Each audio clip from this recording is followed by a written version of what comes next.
positive attitude, and he knows all this because he read the book. I said positive attitude, common sense, Yeah. intuition, good people skills, and a little bit of luck. Those five things are every bit as important as technical knowledge. If Welcome to Creativity with Purpose, where we explore the stories, struggles, and sparks that shape our creative lives. I'm your host, Ann Maracek, author, healer, and believer in the power of meaningful expression. Together, we'll dive deep into what it means to create with heart, live with intention, and heal through the beauty of storytelling. This is Ann Maracek, and you're listening to Creativity with Purpose. Today, we're interviewing Phil Jaderborg. Raised in the rural heartland of Virginia, Phil is the author of The Consummate Network Engineer and CEO of PJ Networks Computer Services. With over 3 decades of experience as a network systems engineer, working with over 1,000 small businesses and training more than 100 network engineers. He moved into his chosen career path after painting houses and waiting tables for nearly a decade. After working for almost 10 years at his first job as a network engineer in Santa Barbara, California, he moved back to Virginia in 2005 and founded his own successful IT support company, PJ Networks.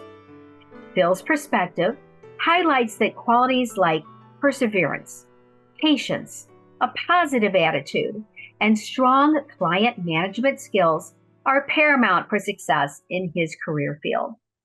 Hello, my friend. Hello, and thank you for having me on. Excellent. Oh, you're so welcome. And we are fellow authors. It's how we met. Yes. And I'm thrilled. Hold up that book. I'm thrilled that you have this new life's work out there. Yes, absolutely. I'm proud of it. It's not perfect, but it's a human endeavor, so it's not going to be. Absolutely wonderful. And you said it took you like a year's work, and this is very common with authors, is that they put in uncountable hours. It's yes, and it's interesting. I'll give you a quick background on that. Oh, I'd love to So hear it. so it's an idea that, and it's in the book, but it's an idea that was in my brain for over 20 years. When I Yeah. moved back to Virginia in 2005, I had it in my head that one of the things I wanted to do was to write a book entitled The Consummate Engineer, to encapsulate the 10 years of experience I had. And, that was 20 years ago. Sure. But thinking, there's so much I have to share, and there's so much more to this job than technology. There's people skills, and there's attitude, and I really want to share it. And that kind of percolated in my head for 20 years. And then last year, excuse me, in 2004, my wife took me back to Santa Barbara for my birthday, on my birthday, March 9th. And we went around and we visited. And on the flight over there, I thought, I'm going to go see my old boss, the other engineers, some of my old clients, if there was ever a time to get the book going.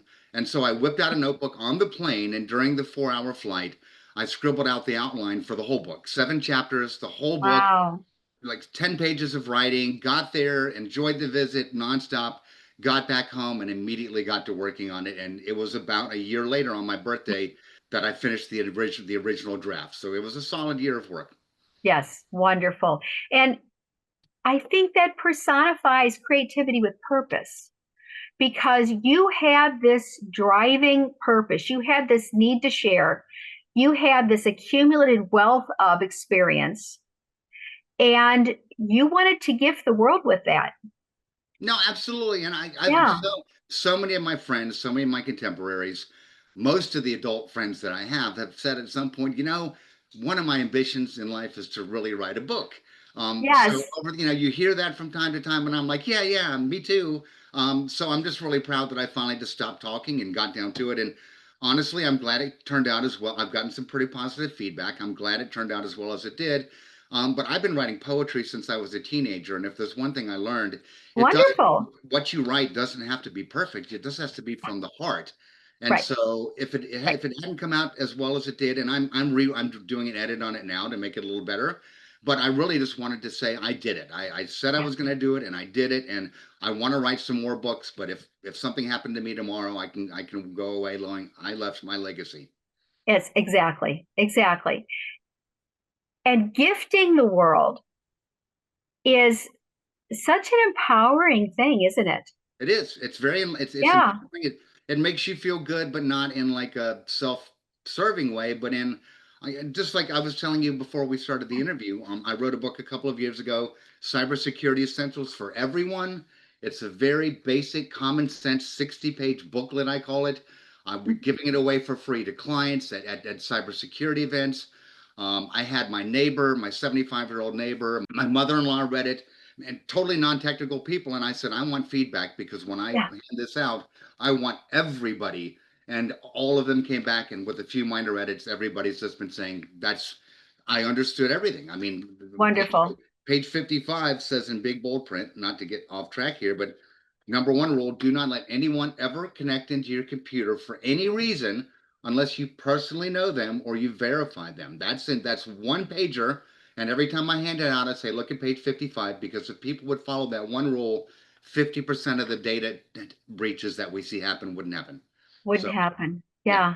Wonderful. I love that. I love that.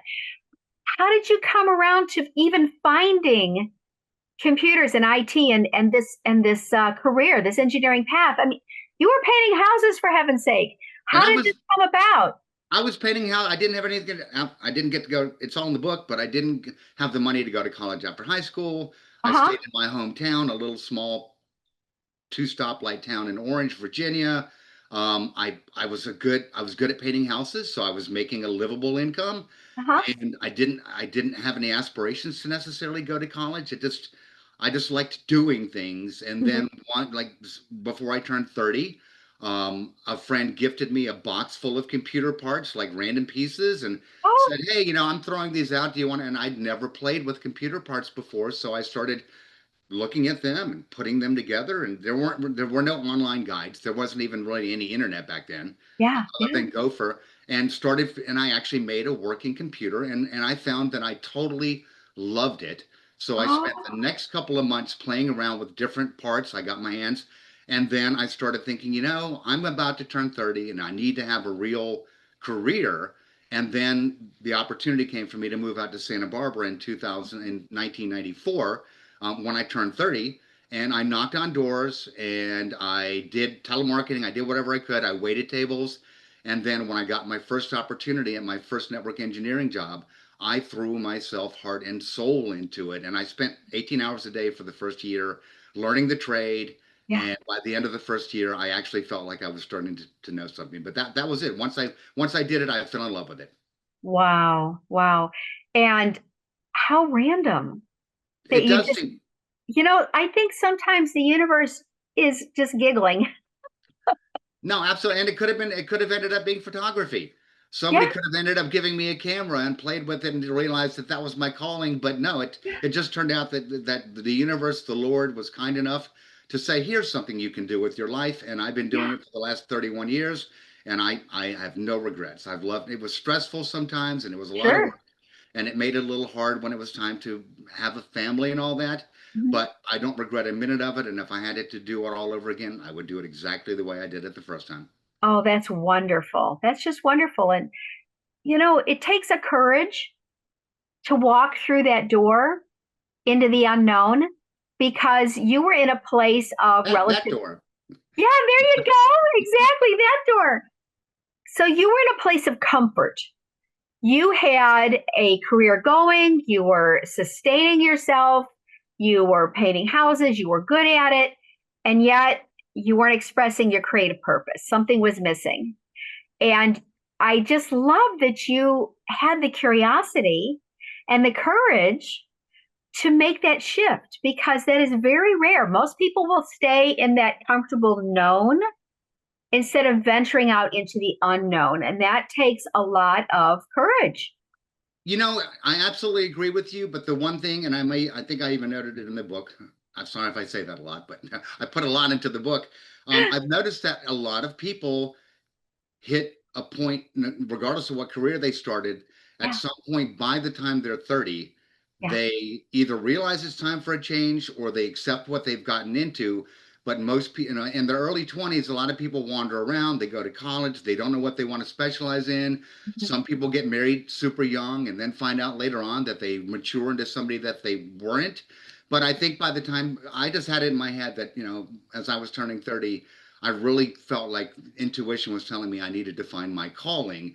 And Yeah. painting was great and people appreciated it and I made okay money. But once I found network engineering and computers, I found my calling. I knew what I had. I knew it.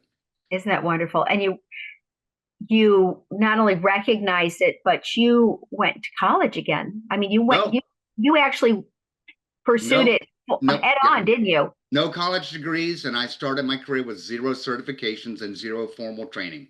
Oh I my just gosh. I just threw myself into it. I was blessed to have a boss, John Hunt at CompuVision, who gave me an opportunity with little to Yeah. no experience, and my friend Mike Westmacott, who was an engineer of his, who vouched for me. And between the two of them and me asking a million questions and just watching them, Yeah. because there was no training videos on YouTube or anything like you had, Right. but literally I would go out in the field for 8 hours a day and help them put in computers and pull cable and all that. And then I would go back to the shop at 5 or 6, and there would be a bench with computers that had been brought back from client sites that needed to be worked on in the privacy of the office and with nobody around. And I could just work.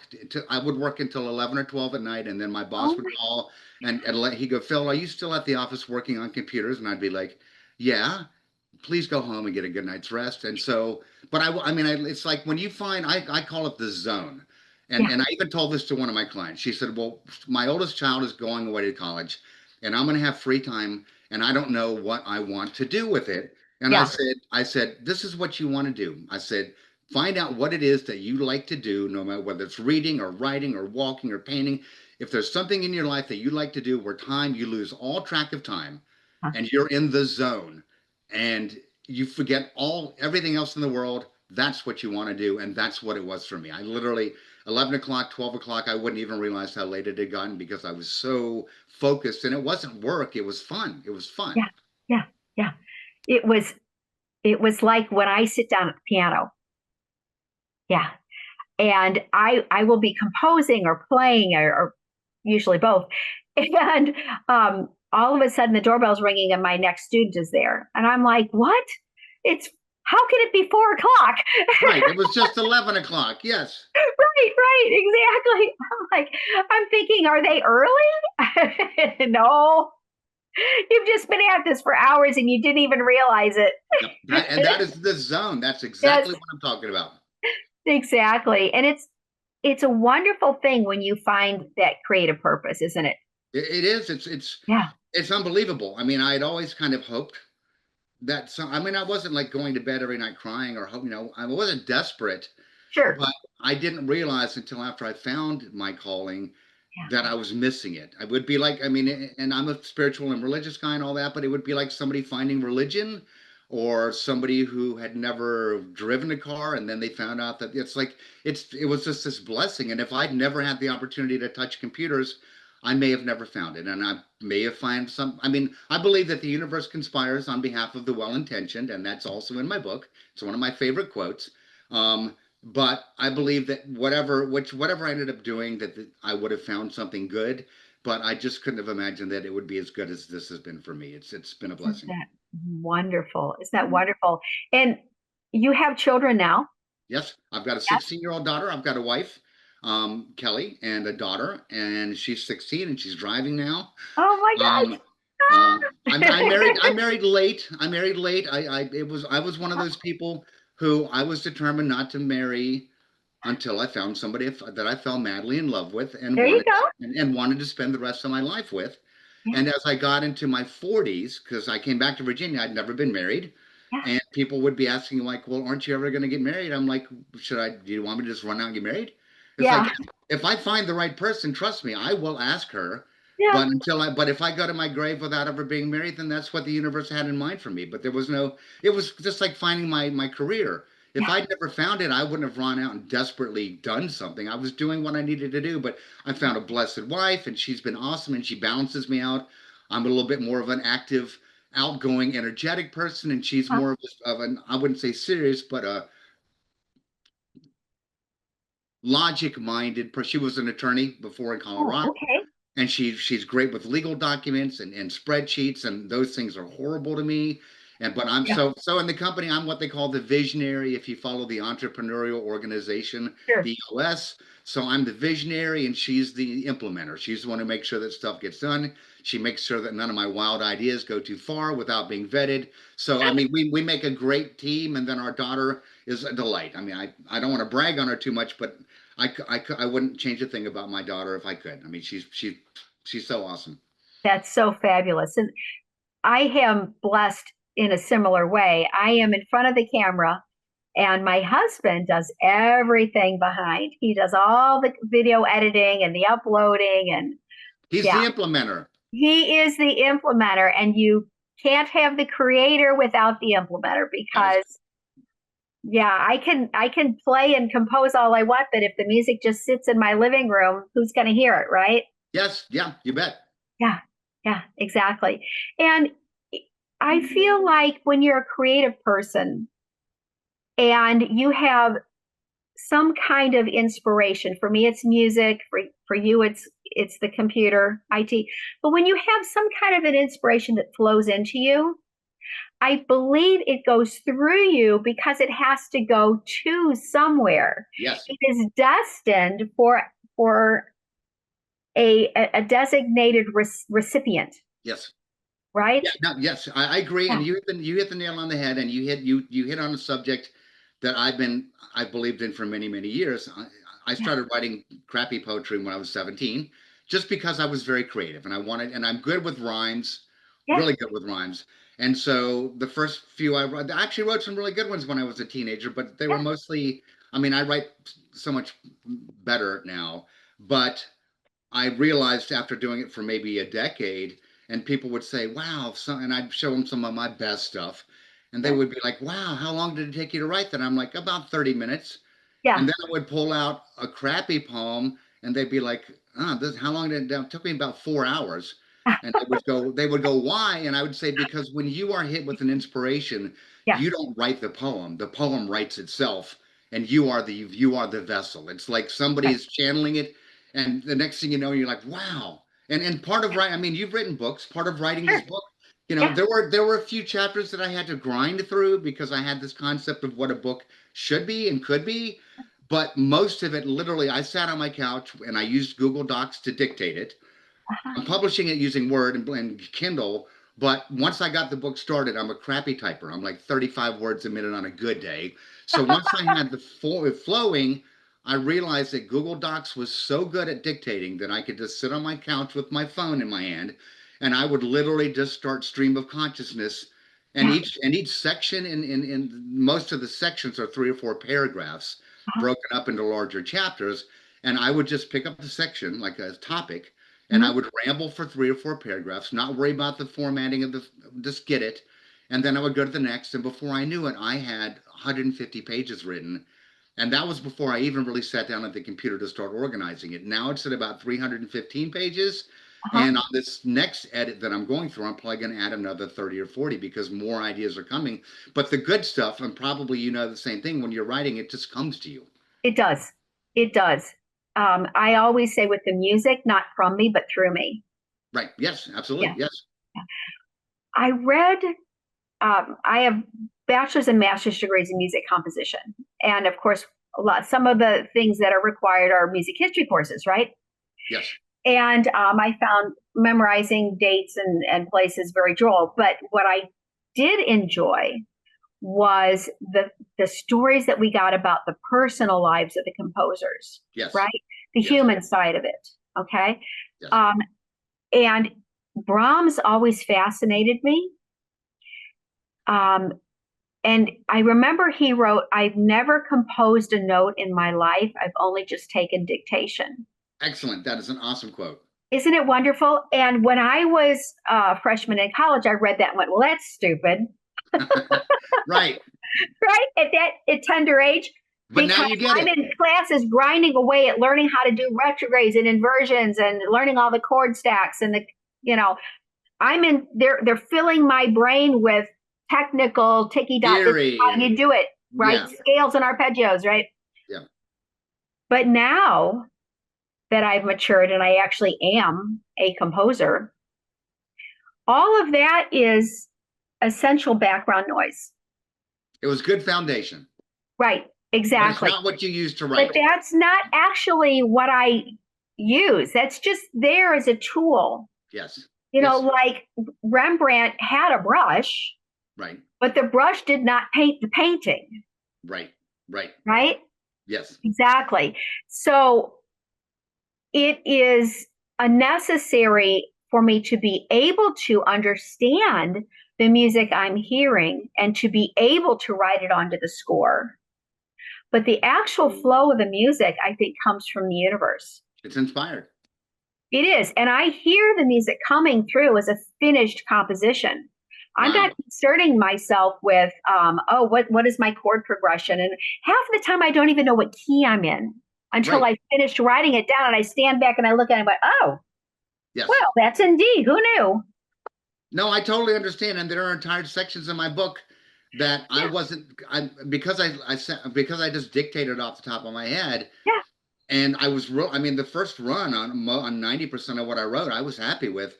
Yeah. But I would go back and look at it and go, "Wow, that came out. That was really easy." Because I'm just speaking my experience and my truths. Right. I Right. have a lot of amusing anecdotes and real life stories in there, and so I didn't have to make any of them up. I didn't have to embellish Yeah. them. And Right. because I've always been a poet and somewhat of a creative person, the natural vocabulary and the descriptive terms come Right. naturally. It's not a cut and dried doc. It's not a technical book. It's meant to be a people. I was talking to one of our youngest engineer, who's the Uh-huh. newest addition to our team.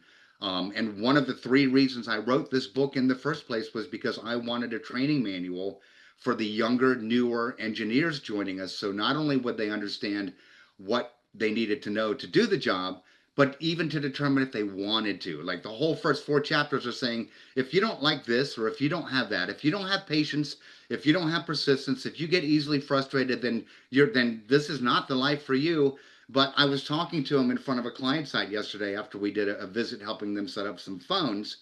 Um, and I said, you know, Kai, positive attitude, and he knows all this because he read the book. I said, positive attitude, common sense, Yeah. intuition, good people skills, and a little bit of luck. Those five things are every bit as important as technical knowledge. If you have those five things and no technical knowledge, you can learn the technology. Right. But if you don't have those five things and you all you have is the technology, then you're not going to. And he was like, I so agree with you. It's so satisfying because he's loving the job. He just turned 20. He's been with us for like 4 months, and he feels like he's found his heart's desire. So Isn't I'm that really, marvelous? it is. It's a And blessing. we always want to pass the baton. Yes, yes, the torch. Yes, Right, exactly. As a conductor, I always always go to the baton. But it's lovely when you like some of my piano students are like this. I've had some go on to have fabulous careers as pianists, jazz pianists, or music teachers, or and it is a very beautiful thing to feel like you have inspired someone else to help them find their creative passion and their yes, purpose in life, right? yes, yes. And when it Especially mirrors your own, how exciting. right, and it's not. It doesn't. It shouldn't be. It doesn't have to be a self-serving thing. And Oh, it's it's not at all. Yeah. I mean It's all about the gift. It's about giving. Yeah. it is. It's It not is. about taking back. Not at Right. all. Right. Yeah. I mean, one of the little tricks, I don't even know if I put this in the book. There's another thing I need to add to it. The one of the tricks with a new engineer when they join your team is Uh-huh. all of the clients are used to you and your Yes. way of doing things. And if you're good, they really love you. Mm. And so when a new engineer shows up, even if they're an experienced engineer, they're new to the client, but Sure. especially the newer, greener ones trying something. And if they get stuck, I'm like, just call me or one of the other engineers. Call me. In the early days, I would be like, call me. I'll remote into the computer. You sit in front of the computer screen with your hands on the keyboard and the mouse. I'm going to do the work. I'm going to tell you what I'm doing in your earpiece and Yes. explain to it, but you just sit there and just act like you're doing something. And then when it's all done, you do not tell the client that I did it because I want them to trust you and I want you to get a feeling of accomplishment. So the client, Sure. I don't need the kudos. I just want you to feel like you did the job and the client to trust you. And that is, it's worked for clients, and they do end up being the good engineer. But Sure. I don't want the credit. I don't want the accolades. I just want the engineer to succeed. Right. Absolutely. And their success, of course, bolsters your own business Absolutely. because Absolutely. you've invested in them, Yes. right? Yep. And, time, I think, is our most precious asset. Especially as I'm getting into my 60s. I absolutely appreciate that. Right. As you know, as we were talking earlier, my dearest friend in all the world of 52 years passed away a week ago, Tuesday. Yes. And it was a tragic, sudden accident. And he was 79 and with so many plans and a thriving business and daughters he was bringing into the business. And it was such a shock. It's just like suddenly they're just gone. Right. And it got me to thinking, of course, about the last conversations that we had and the last times we were together. And he and my husband and I all had just gone on a week-long trip to Santa Fe, New Mexico, had a wonderful time. We went to that American Indian art festival, which was fabulous. And we'd had these beautiful moments. And I'd had a very long conversation with him Tuesday afternoon. And then Tuesday evening, he was just gone. But what a blessing it was that you got to spend that time, that last, It was, I mean, that, exactly.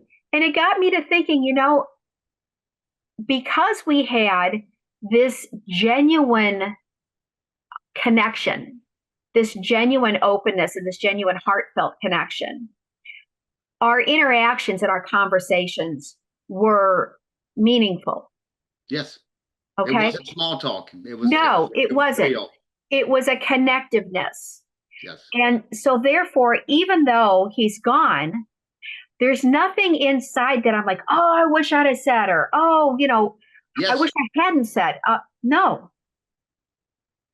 I feel like if you understand how precious time is and how precious it is for us to gift what's in our hearts to those that we have relationships with, that we won't have those moments of regret if if we are gone, or if someone that we have this interpersonal relationship with is suddenly gone, because we've kept our relationships genuine and we've Right. kept them real. And we have been pursuing our own creative purpose Yes. and helping them to do the same.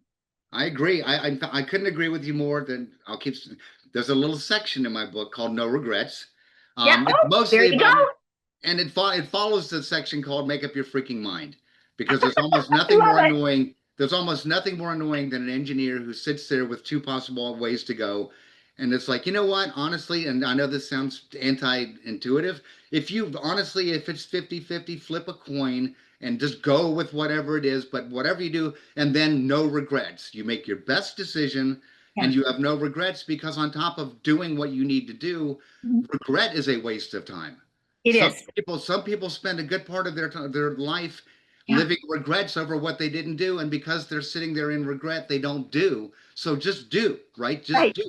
Yes. Right. Right. Right. Get up off the chair. Right. Do Unless something. you're an Yeah. author and then it's get in the chair. Yeah, which is hard sometimes if you're kind of a hyperactive person. It can be a little difficult, but that's why it was good for me. With when I was dictating into the phone, which was the majority of the book, until I had to sit down and do the edits, which has been the draw. It was easy to just jump on the couch for 15 minutes and do, some dictation, and then go and play with the dogs, or it's help the daughter with the homework, or hang Sure. out, and then. So yeah, I'm with you though. But yeah, having the luxury of being able to do it in little fits and cycles and not be chained. It's why being a network engineer was a natural calling for me, because I was never required to sit at a desk all day. I do a lot more of that now as I'm a CEO and the owner Yeah. of a company. But Yeah. back up to at least 5 years ago, I spent every day out and about all day long, anywhere from 2 to 4 client sites, coming, going, fixing, moving, grooving. It's taken a lot of adjustment to slow down and be sitting in front of a desk. But even Yeah. then, I get up and move around. I mean, you got to do what the body tells you to do. Right. Absolutely. Absolutely. Um, did you ever lose faith when you were setting up your business that it was not going to be successful? I mean, how do you keep motivated when you're starting something new? Because I know a lot of people are watching this and thinking, "Oh, well, he's the successful CEO," but that's not where you started. No, no, You I came off. started in a place of big question marks, right? I came off. So when I say I ran a painting business for 10 years in Virginia, I was a painter who occasionally had somebody else working with me, but I just went out and did painting jobs. I wasn't a business owner in the typical sense. Then Yeah. I spent 10 years becoming a network engineer, and in the last 5 years, really trying to pay close attention to the owner of CompuVision and see what his responsibilities were. I didn't do enough of that. I should have done more, but I came away so confident in my engineering skills Mhm. and that I was like, I saved up a couple of $100,000. It's not cheap to start a business. You Right, have to have enough exactly. money. You have to have enough money in our business to survive for 3 full years without generating any profit. Hmm. Um, but a friend of mine said so, and good friend of mine, the one who let me stay with him in Santa Barbara when I moved out there. Oh, nice. Like, so you spent 10 years, you did great, you come back, you were a VP there, you saved up all this money, you're going to start your business. What's your plan B? At first I wasn't playing stupid. I literally didn't. I mean, what do you mean plan B? Well, what happens if your business doesn't succeed? And I said, wow, honestly, that's this you're the first person who's asked me that. Yeah. Um, I said there isn't a plan B. Um, Not because of the typical reason say that people say is because then you're planning to fail. But I said what I learned in my 10 years in Santa Barbara is if you know what you're doing and you give clients your absolute 100% best Yeah. and you always look out for their best interests and you always make yourself available as promised, Mm-hmm. then they'll never leave you. It was I Right. we PJ Networks was 7 years in business before we lost our first client. 7 years. And this is an industry where there's an average 15 to 20% turnover of clients annually. Ooh. And so when I would go to meet with a new client in those first 7 years, I just stopped saying we've never lost a client because they would look at me like you're BSing me. But it was true. So I Yeah. just stopped. I was almost happy when we lost our first client because then I could stop saying it. But I was so proud of the fact. But yeah, there was no plan B because if you give it your 100%, I mean, the only way I could have gotten shortchanged is if I didn't come back with enough money or I didn't give it my 100%. So there was no question in my mind that it was going to succeed any Yeah. more than when I moved out to California that I was going to become an engineer. I just knew in my heart, this is Yeah. what I'm going to do. Yeah.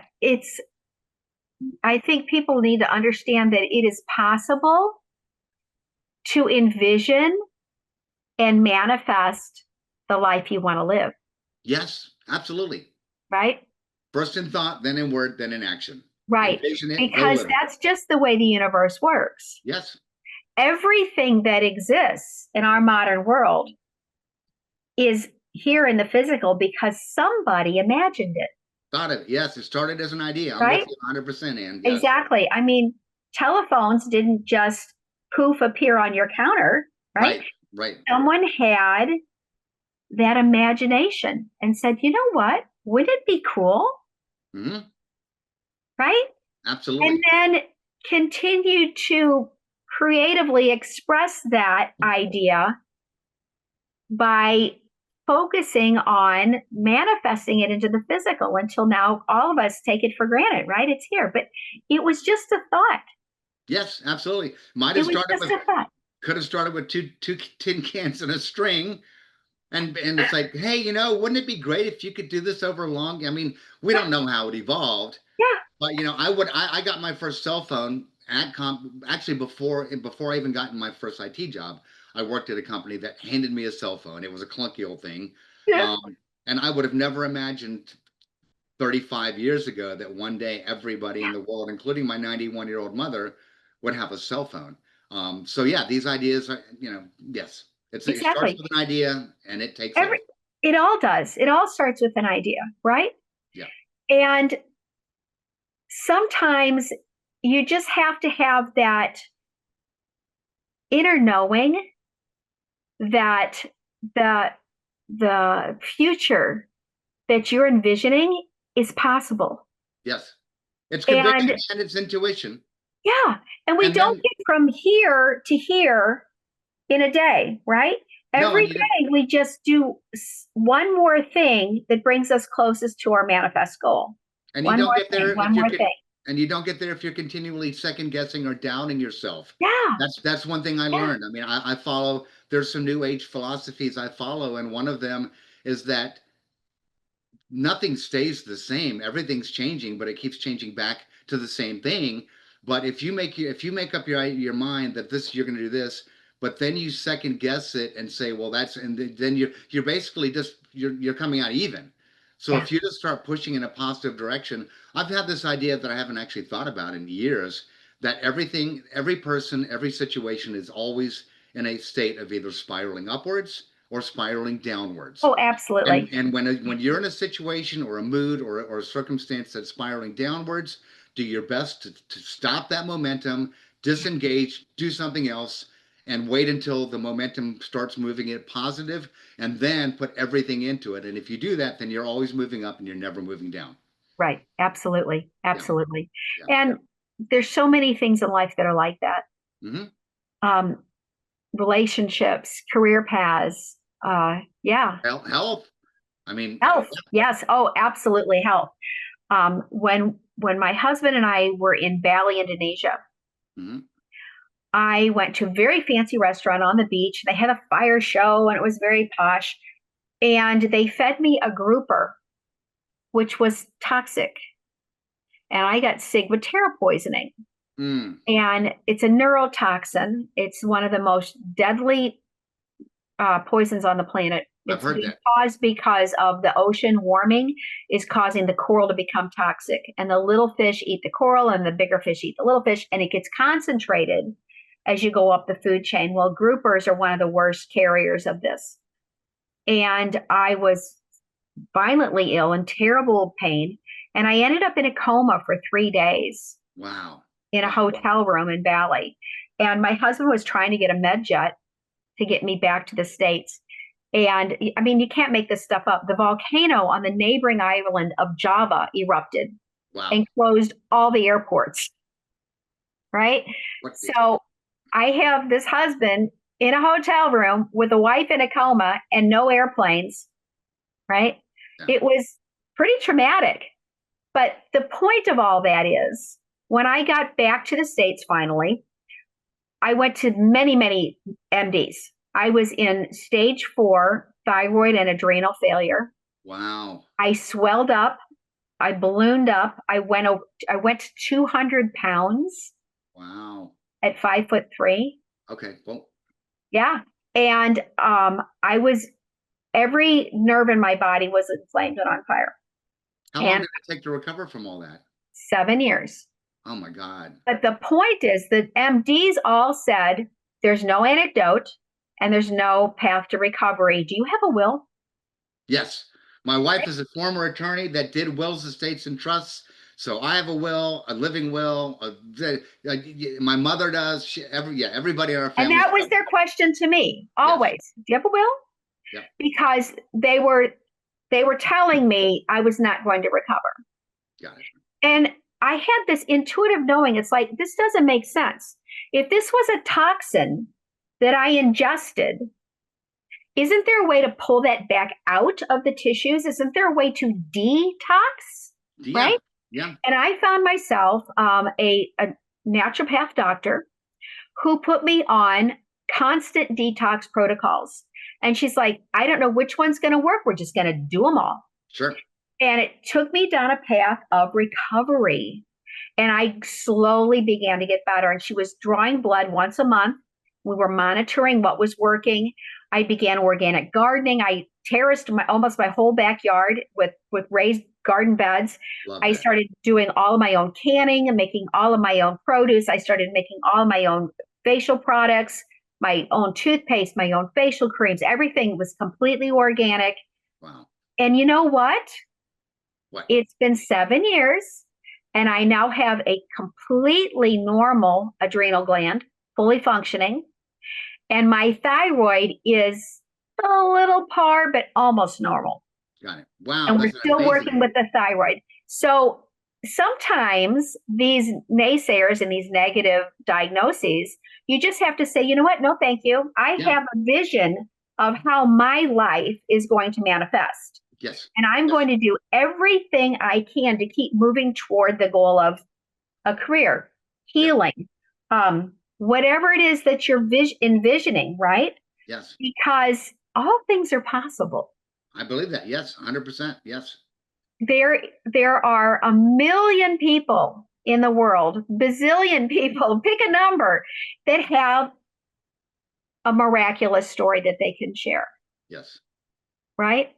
Yes. Because they didn't let all the negative background noise affect their vision. They had a creative purpose and they kept moving toward it. And every single day was a tiny bit better. And so I was spiraling up toward recovery and health instead of accepting the diagnosis of you have 3 months to live. Yeah. I Yeah. was like, No, well, no. if I keep healing for the next 3 months, that'll push that to 4 months. And then if I keep healing past that 4 months, that might push it to 5 months. And then if I keep healing, right, every day, every day, every day, Yeah, absolutely. Little right? steps, keep moving. Yeah, Doesn't matter how, exactly.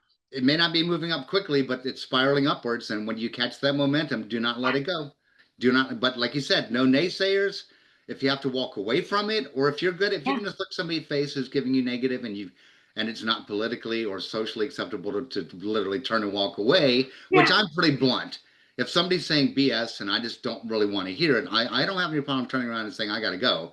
But yeah. otherwise, you just have to learn how to look at them and smile and let them talk until they've talked themselves out. But don't let it phase you, right? Don't let it phase you. Right. Yeah. Yeah. If someone shows up at your doorstep with a box of snakes, Yeah. don't sign for them. Right. Don't open the box. Don't open the box. Right? You can return to sender. Thank you very much. Amen. Amen. Oh, I love it. So I think both of us understand, and I'd love our audience to understand that being a CEO, being a successful business owner is not so much of a end destination, but a continuing process. Yes, and now I'm transitioning into an author, and Yes. hopefully a successful author. I've recently, as I've made this as once I finish doing the book, Uh-huh. people are like, and my engine. I'm not knocking. I love my company, and we've got 16 employees. A dozen of them are engineers. A couple of them are fairly new, and I still do my best to mentor them and train them Sure. personally. And I love taking. I went out and visited a client yesterday, even though I'm the CEO, and helped them get their phone set up because I was available and I want. But the bottom line is, it's up to us to find out what inspires us. And I still get a big excitement and enjoyment out of helping clients. I get a lot of satisfaction from their gratitude and appreciation. I don't get as much satisfaction out of being a CEO. I'm satisfied with the company and I'm glad that I'm providing good jobs to our employees and I'm glad that we're helping businesses that really need it. But sitting at the desk and looking at reports and doing spreadsheets and writing quotes Uh, doesn't float my boat. So fortunately, the book came along at a good time because I went to lunch 2 weeks ago, a week ago, with one of our engineers, who's one of our fairly newer ones. And he's like, "So how's the CEOing going?" I'm like, "How's the engineering going?" I'm loving it. He was a science and a math teacher, fifth grade science and math teacher when he came to us 2 years ago. oh, And he said, neat. "I want to be a network engineer." And I'm go, "Why?" And he goes, "Well, because I decided that's what I want to do." And I said, Yeah, "You're luck. If there's anybody in the world who's willing to give somebody a chance, it's me, because I yeah, was given a chance." And I said, yeah. and so and he said, so I said, "So how's the engineering going?" I said, "I'm loving it. It's what I've always wanted to do." He It's goes, wonderful. How's the CEOing going?" And I said, "To be honest, it's not as fun as being an engineer." And he goes, Yeah, "So what do you see for your future?" And I said, "I want to finish writing my book, yeah, perfecting it, because yeah. it's good, but I'm better." And I said, "I want to write some more, but I said if I could get some notoriety and success with my first book, I would love to go out and speak. I'd love to teach. I love to speak. Yeah, I'm enjoying talking to you. I love yeah, talking about life." But I mean, I was envisioning last night, because I like to have visions as I'm going to sleep about where the future might take. Like you said, have a vision. And I was picturing myself, of all places, back. There's an amphitheater in an outdoor amphitheater in Ojai, California. It's this little small town that's just northeast of Santa Barbara. That's affordable because you can't afford Santa Barbara. And there's an amphitheater, and for whatever reason, the vision came in my head of giving a speech because they have presentations and performances of being in Lovely. the, because I figured, well, if I were going to speak to a group of people about my Uh, book or about anything, Yeah. what would be a lovely atmosphere? It's like, well, they're in the park at the amphitheater. So yeah, I would love to be able to go around and do some speaking tours. I would love to see my book become like an educational curriculum for Yeah. technical schools and all that. But Uh-huh. now I'm kind of getting a vision for where things will go, and I'm trying to make sure that people and I've already gotten the company more or less 75% self-sufficient. Without Yeah. me, there's a couple of key roles that I play that I think I'm probably the best at right now, but I'm Uh-huh. trying to train everybody in the company up to so that if I disappeared for a month on a book tour, that Yeah. PJ Networks would just keep on smoking without me. I'd be Yeah. happy. That's Yeah, wonderful. yeah. That's wonderful. And it's important, as long as we're breathing, right, to Yes. keep envisioning that next creative purpose. Yeah, there has to be. I didn't Yeah. know. I was lucky. I didn't, for the whole 10 years I was in Santa Barbara, I didn't have to, I never, I was doing what I loved, right? I mean, I Yeah. was Yeah. living the life. Going Yeah. to karaoke on Friday nights, going to Davy Ground Campground on weekends, Yeah. but going to work every day of my life and enjoying it and feeling like I didn't have to work a day. I was just going and Wonderful. visit. Every client was a friend. So I was going around visiting friends. Then I started coming up on 40 and thought, the owner of CompuVision was kind of asking if I might be interested in taking over running it. Oh, uh-huh. And I was like, while I'm still young enough, even though 40 isn't a kid, but I would, if I'm going to ever start my own business, I want to do it while I'm young enough to still crawl under desks and work 60 hours a week. Yeah. So, and if I'm going to do that, I'm going to go back to Virginia and do it because otherwise, I'm committing to staying in Santa Barbara the rest of my Right. life. As That's wonderful right. as Santa Barbara was, and Lord knows it's one of the most beautiful places I've ever been. I just miss being in Virginia and the change of the seasons and the Blue Ridge Mountains and my family and my friends. And but then for the next 15 years, being an engineer was my main job. I didn't have to. It's only been in the last 5 years that I've really had to think what's coming next. Because up until the last couple of years, I didn't need a next. This is it. Right. Right. And You the were living it. technology Yeah. and the technology is always changing. Oh, So yes. so it never gets boring. What I was doing Right. 3 years ago is different than what I'm doing now. We're Yeah. working with AI and all kinds of Sure. wonderful things. So yeah, but as far as a career, as far as my personal life, I would love to be able to write more. I would love to be able to do speaking gigs. Yeah. This You is will this love is the speaking. I'm doing something that I call music keynotes, okay. and I deliver the message of healing the inner child, and other spiritual pursuits, right? That's beautiful. That in my book, Unpacking the Attic, but I go back and forth between the piano and the microphone.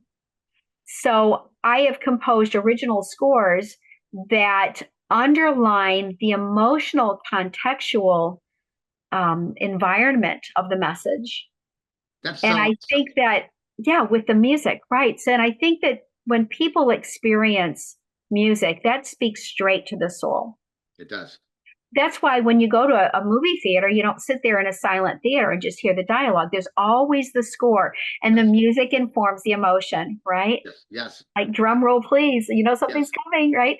So by incorporating the two sides of my life, right, authorship and being a composer, I think it makes a very integral, very immersive experience where the message is amplified. Yes. Yeah, and technology, to make your point, technology doesn't as much speak, it doesn't really speak to the heart. It speaks to the Right, brain. right, But my book addresses the part of the heart part yeah, of people and helping them and getting the satisfaction and making up your mind and no regrets. And so, yeah, um, before we did the authors retreat, which you and I both attended, huh, I sent them a link and I didn't have an author website set up yet. So I sent them to I have a website called philamental.com with a PHIL because I'm so clever. So, and the logo is a picture of an upside down light bulb with a filament in it and then a quill, a pen quill, writer's quill coming out the top, nice, philamental.com. And it's chock full of poetry and some of my paintings. I do a little bit of painting work on canvas, but I'd also got in for a while doing AI generated art, where Uh-huh. I would provide prompts and generate some Yes. really, and then I had art created from my poetry. Uh-huh. So when Steve Harrison, who was the head Sure. of the retreat, before he accepts anybody, he goes and looks at your website.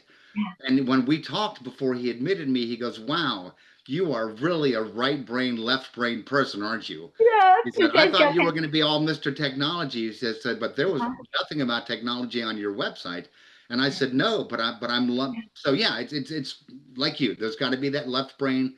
Yeah. That's how you're a complete person, is by Right. engaging both the brain and the heart. That's how you do Right. it." Yeah, Exactly.